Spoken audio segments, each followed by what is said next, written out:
One. One. I remember being a young boy and just going down south and thinking about all our people, our ancestors just had to spend that time on that field. And my dad used to stop the car and take us out, and we used to just stand in the cotton fields, and he used to say, listen, you know, our people suffered out here for a long time, and just feel the heat and just think about all the free labor and the time that we had to give and the sacrifices and the people that died so you guys could be great. I don't ever want you to think you can't be great. I mean, he used to tell us about the restrooms and how they were separate, and even if you just wanted to drink of water, you had to make sure you had the colored fountain, and if you had to go to the movies one night, you had to be in the colored section upstairs. And so he said, I'm getting out of here. And he was just going up north, you know, still just trying to find the right place to live, and people not wanting you to go to their schools. And even when you did go, it was riots and, you know, National Armed Guard just so we could learn. But he said, you guys come from greatness. The likes of Harriet Tubman and Garrett Morgan with the street light and greatness. I mean, Martin, Malcolm, and Ali, greatness. Don't ever think you're not great. The likes of Maya and Kamala and just Stevie, genius. We make it work. And the Baracks and LeBrons, I mean, the list goes on and on. You're not just an athlete, you're a man. You're intelligent. So now I tell my child he can own. I tell my child you can dream. You can aspire to be the head of an enterprise. You can be a mogul. You can be male, female, uplift your people, and not only your people, you can change the world. I always go back to those fields and I always hear their ancestors just talking to us. Just working. No lunch break. No time off. No, I'm tired. Ladies and gentlemen, it's my dad. Dad, just briefly. What can you tell me a little bit? I remember when you used to take us down to those fields, the cotton fields, and on the way down south, and how hot it was and what we felt.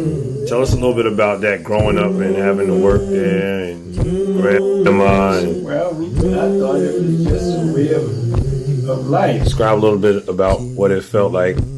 The cotton, you know, that cotton. A lot of the kids don't know about picking the cotton. How much cotton did you pick for the day? You talked about how much did you pick for the day, and how much did they pay you guys?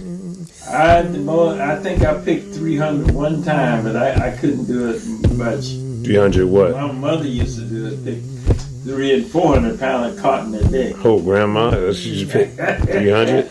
Mother, yeah, she picked 300, 350. Practically every day, and would leave and go home at lunch, take off an hour, and go and fix dinner for us. How much did they pay? How much were people getting paid back then?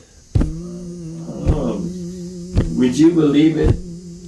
We were getting $1 a day, but there were other white folks only paid 50 cents a day for all that work. 50 cents. 50 cents a day. Stay out in them hot fields all day, huh? Yeah. Wow. Sun up to sundown, that was a day. That's a lot of free money.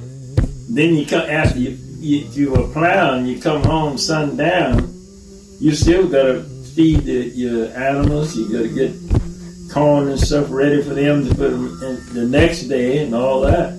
So you have another hour or two to work after you come out the field.